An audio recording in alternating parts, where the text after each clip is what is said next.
Short discussion పెట్టాల్సిన అవసరం ఉంది అధ్యక్ష. ఎందుకంటే చాలా కీలకమైన అంశం ఇది. నాకు పర్సనల్ సబ్జెక్ట్ కూడా. ఎందుకంటే వాస్తవంగా చిన్నప్పుడు నేను పెద్ద లైబ్రరీకి వెళ్ళేవాడిని కాదు అధ్యక్ష. కానీ ఈరోజు దేవాంశం చూస్తే పెద్ద ఎత్తున పుస్తకాలు చదువుతాడు అధ్యక్ష. ఆ అలవాటు అనేది బ్రహ్మని నేర్పించింది. సో దేవాంశ్కి మొన్న మేము లండన్కి వెళ్తే కూడా 5 పుస్తకాలు కొంటే 5 రోజుల్లో 5 పుస్తకాలు చదివేశాడు అధ్యక్ష. సో వాస్తవంగా చాలా ఇంపార్టెంట్ హ్యాబిట్ అధ్యక్ష. ఎందుకంటే చాలా creative thinking, out of the box thinking అనేది లైబ్రరీలో పుస్తకాలు చదవడం ద్వారా వస్తుందని నేను కూడా బలంగా నమ్ముతున్నాను అధ్యక్ష. ఈ సబ్జెక్ట్ మీద మండలి బుద్ధప్రసాద్ గారు, పల్లె సుందరారెడ్డి గారు, గణబాబు గారు మాట్లాడారు అధ్యక్ష. మొదటి అంశం అధ్యక్ష, సెంట్రల్ లైబ్రరీ గురించి గౌరవ సభ్యులు కూడా బుద్ధప్రసాద్ గారు పోయిన సమావేశాల్లో ప్రస్తావించారు ఒక సందర్భంలో.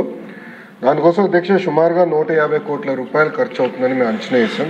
ఎందుకంటే మీరు కోరినట్టు వరల్డ్ క్లాస్ లైబ్రరీ కట్టాలి. అంటే కేవలం మన రాష్ట్రంలో కాదు, మన దేశంలో ఎక్కడ లేని విధంగా ఒక వరల్డ్ క్లాస్ లైబ్రరీ ఉండాలి.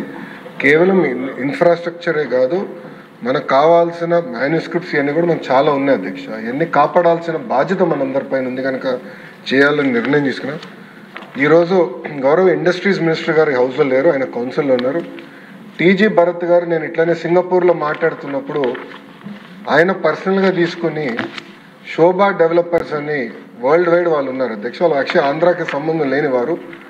బట్ వాళ్ళు ముందుకు వచ్చి మీ రాష్ట్రం మంచి లైబ్రరీ చేస్తుందని మేము విన్నాము అని 100 కోట్ల రూపాయలు శోభా డెవలపర్స్ ఈరోజు ఆంధ్ర రాష్ట్రానికి వాళ్ళు డబ్బులు ఇస్తాం కూడా జరిగింది. ఇది వచ్చే 4 సంవత్సరాలు మేము ఖర్చు పెడతాం. మిగతా డబ్బులు రాష్ట్ర ప్రభుత్వము దాతలు జోడించి ఒక వరల్డ్ క్లాస్ లైబ్రరీ ఏర్పాటు చేస్తామని ఈ సభాముఖంగా నేను మీకు హామీ ఇస్తున్నాను. ఈ రోజు నుంచి కరెక్ట్గా 24 నెలలు టార్గెట్ పెట్టుకుని గౌరవ స్పీకర్ గారి సమక్షంలో ఓపెనింగ్ కూడా చేద్దామని గౌరవ సభ్యులకి నేను తెలియజేస్తున్నాను. రెండో అంశం అధ్యక్ష, వాస్తవంగా మనం ఒక్కసారి చూస్తే గౌరవ సభ్యులు చెప్పినట్లు పుస్తకాలు కొనుగోలు అనేది వాస్తవంగా సరిగా జరగట్లేదు. నేను డిపార్ట్మెంట్కి ఏం చెప్పానంటే అనేక గ్రేడ్ లైబ్రరీస్ ఉన్నాయి. అంటే గ్రేడ్ 1, గ్రేడ్ 2, గ్రేడ్ 3 లైబ్రరీలు ఉన్నాయి, జిల్లా గ్రంథాలయాలు ఉన్నాయి, రీజనల్ లైబ్రరీస్ కూడా ఉన్నాయి.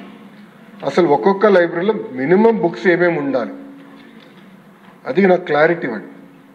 సో వాళ్ళు మొన్న కొత్త లీడర్షిప్ ఎంచుకున్నాం.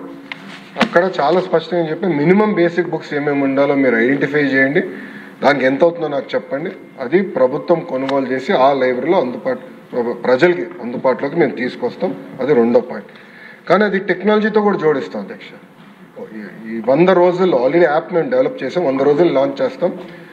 అన్ని లైబ్రరీస్ టెక్నాలజీతో ఇంటిగ్రేట్ చేసి ఎక్కడ ఏ పుస్తకాలు ఇంట్లో కూర్చొని నాకు ఈ పుస్తకం కావాలి, లైబ్రరీలో ఉందా లేదా, స్టాక్లో ఉందా లేదా, వేరే ఎవరైనా తీసుకున్నారా లేదా, అది ట్రాన్స్పరెంట్ మెకానిజం టెక్నాలజీతో జోడించి యాప్ ద్వారా అందజేయాలనేది ప్రభుత్వం నిర్ణయం తీసుకుందని గౌరవ సభ్యులు కూడా నేను తెలియజేస్తున్నా అధ్యక్ష. అంతేకాకుండా అధ్యక్ష, గౌరవ ముఖ్యమంత్రి గారు మన జరిగిన కలెక్టర్ కాన్ఫరెన్స్లో పెద్ద ఎత్తున డిజిటల్ లైబ్రరీస్ కూడా ఏర్పాటు చేస్తే బాగుంటుందని సూచించారు అధ్యక్ష. కేంద్ర ప్రభుత్వం అంటే గౌరవ ప్రధానమంత్రి గారి నాయకత్వంలో 1 నేషన్ 1 సబ్స్క్రిప్షన్ అనేది తీసుకొచ్చారు అధ్యక్ష. ఇది ప్రధానంగా యూనివర్సిటీస్కే పెట్టారు. కేంద్ర మంత్రితో నేను చర్చించి ఇది తప్పనిసరిగా పంచాయతీ లెవెల్ వరకు తీసుకెళ్ళి, ఇన్ఫాక్ట్ పొద్దునే డిస్కషన్ వార్డ్ GSWS గ్రామ సచివాలయం, వార్డ్ సచివాలయాలు ఉన్నాయి కనుక ఇన్ఫ్రాస్ట్రక్చర్ కొంతవరకు ఏర్పడింది. కానీ అక్కడ ఒక reading room, digital reading room ఏర్పాటు చేసి ఈ 1 నేషన్ 1 సబ్స్క్రిప్షన్ అనేది ఆ స్థాయికి తీసుకెళ్తే చాలా మార్పు వస్తుందని బలంగా నమ్మాం. అది కూడా చేస్తామని గౌరవ సభ్యులకు తెలియజేస్తున్న అధ్యక్ష. అదేవిధంగా జిల్లా గ్రంథాలయాలు ఇప్పుడు 13 ఉన్నాయి అధ్యక్ష. కానీ రాష్ట్రంలో 26 జిల్లాలు ఏర్పడినాయి. అది ఫైనాన్స్లోనే త్వరితగతిగా క్లియరెన్స్ తీసుకుని ఆ 26 జిల్లా గ్రంథాలయాలు కూడా బైఫర్కేషన్ ద్వారా ఏర్పాటు చేస్తామని గౌరవ సభ్యులకి తెలియజేస్తున్న అధ్యక్ష. దీంతో పాటు సెస్ గురించి గౌరవ సభ్యులు కూడా అడిగారు అధ్యక్ష. ఒకసారి కానీ సెస్ చూస్తే 22-23లో సుమారుగా 40% వచ్చింది, 23-24లో ఒక 45% వచ్చింది అధ్యక్ష. ఇప్పుడు ఒక 52% వరకు రెమిటెన్సెస్ జరిగినాయి అధ్యక్ష. వాస్తవంగా పెద్దలందరూ చెప్పినట్లు సెస్ మాకు రావట్లేదు, గౌరవ ఉప ముఖ్యమంత్రి గారు కౌన్సిల్లో ఉన్నారు, ఎంఈడి మినిస్టర్ గారు కూడా కౌన్సిల్లో ఉన్నారు అధ్యక్ష. నేను వాళ్ళిద్దరితో మాట్లాడతాను చేసుకుని తప్పనిసరిగా సెస్ అనేది డైరెక్ట్గా గ్రంథాలయాల అకౌంట్లో వేయాలనేది ఆల్రెడీ లెటర్స్ రాసి పర్సనల్గా ఫాలో అప్ చేస్తాం అధ్యక్ష. అంతేకాకుండా అధ్యక్ష ఇతర సభ్యులు అడిగారు పోస్ట్ గురించి, సుందరారెడ్డి గారు అడిగారు అధ్యక్ష. దాని వివరాలు నా దగ్గర రెడీగా లేవు, అది గౌరవ సభ్యురాలకి నేను సెపరేట్గా పంపిస్తానని తెలియజేస్తున్నాను అధ్యక్ష.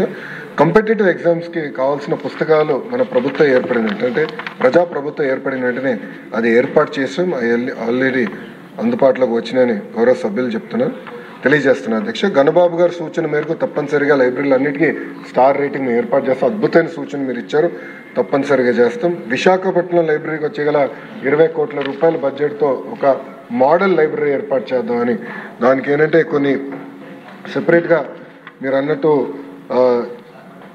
చిల్డ్రన్ కార్నర్ ఒకటి, యంగ్స్టర్స్కి ఒకటి, ఏజ్డ్ రీడర్స్ ఒకటి, టెక్నాలజీ కావాల్సిన డిజిటల్ యాక్సెస్ ఏర్పాటు చేసేదానికి కేవలం పుస్తకాలతో పాటు అదొక ప్లేస్ ఆఫ్ కాంగ్రిగేషన్, కమ్యూనిటీ కలిసి అందరూ కులం మతం ప్రాంత అతీతంగా అందరూ వచ్చి కూర్చుని ఒక యాక్టివిటీ కూడా చేసుకునేటట్టు మేము ఆ సెంటర్ని రూపొందిస్తామని గౌరవ సభ్యులకి నేను తెలియజేస్తున్నాను అధ్యక్ష.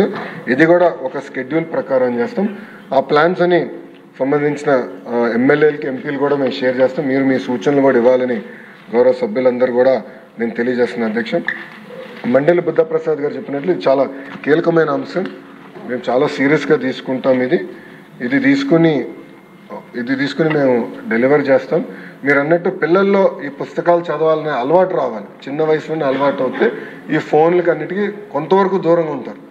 ఆపేస్తారు నేను అన్ను, కొంతవరకైనా దూరంగా ఉంటారని బలంగా నమ్ముతున్నాను.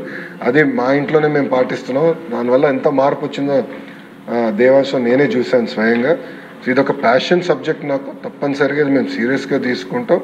రాబోయే 6 నెలల్లో ఈ లైబ్రరీస్లో మార్పు అనేది మీరు చూస్తారు.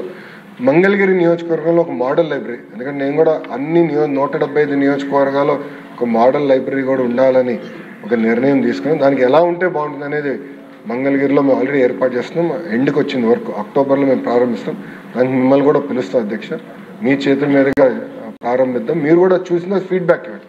ఇచ్చి ఒక మోడల్ ఐడెంటిఫై చేస్తే 175 నియోజకవర్గాల్లో ఒక మోడల్ లైబ్రరీ ఏర్పాటు చేసి, ఇదంతా ఇప్పటివరకు హార్డ్వేర్ గురించి మాట్లాడు. ఇప్పుడు సాఫ్ట్వేర్ కూడా ఏంటంటే ప్రతి నెల ఎలాంటి యాక్టివిటీస్ చేయాలి లైబ్రరీలో, అంటే పిల్లల్ని ఆకర్షించుకునే విధంగా ఎలా చేయాలి, ఎండాకాలం సెలవులు వస్తే ఎలాంటి యాక్టివిటీస్ పెట్టాలి, ఇదంతా కూడా చర్చిస్తున్నాం. కార్టూనిస్ట్ కూడా మేము కలిసాం అధ్యక్ష. గతంలో కార్టూనిస్ట్గా పనిచేసిన వారిని కూడా కలిస్తే చాలామంది అదొక యాక్టివిటీ ప్యాషన్గా చేస్తారు, అంటే కార్టూన్స్ గీస్తాం, మనం అదేవిధంగా కామిక్ బుక్ స్ట్రిప్స్ తయారు చేస్తాం అనేది ఒక ప్యాషన్గా చేస్తారు అధ్యక్ష. సో ఎండాకాలం సెలవులప్పుడు ఆ యాక్టివిటీ కూడా లైబ్రరీస్లో ఏర్పాటు చేద్దాం. అంటే టెక్నాలజీ నుంచి దూరంగా తీసుకొచ్చి పిల్లల్ని టైం టు టైం ఇలా ఇన్నోవేటివ్ మెకానిజమ్స్ ద్వారా లైబ్రరీలో యాక్టివేట్ చేయాలి, వాళ్ళ క్రియేటివ్ థాట్ ప్రాసెస్ యాక్టివేట్ చేయాలని ఒక లక్ష్యంగా పెట్టుకునే అధ్యక్ష. ఇది కూడా ఒక స్కెడ్యూల్ ఆల్రెడీ వేసాం, ఆ స్కెడ్యూల్ కూడా గౌరవ సభ్యులు 3కి మేము పంపిస్తాం. దానిపైన మీరు మీ ఫీడ్బ్యాక్లు ఇవ్వండి, టైం టు టైం సూచనలు ఇవ్వండి. కానీ మీరు అన్నట్టు ఒక మాట చెప్పాలంటే మనం పట్టించుకోలేదు గతంలో లైబ్రరీస్ గురించి. ఇది సీరియస్గా తీసుకోవాల్సిన అవసరం ప్రభుత్వం పైన ఉంది. తప్పనిసరిగా మీ అందరి సూచనల మేరకు ఇది ఒక మోడల్, దేశానికి ఒక మోడల్గా రూపొందించే బాధ్యత ప్రభుత్వం తీసుకుంటుందని గౌరవ సభ్యులు తెలియజేస్తున్నారు. Thank you. Question number 869.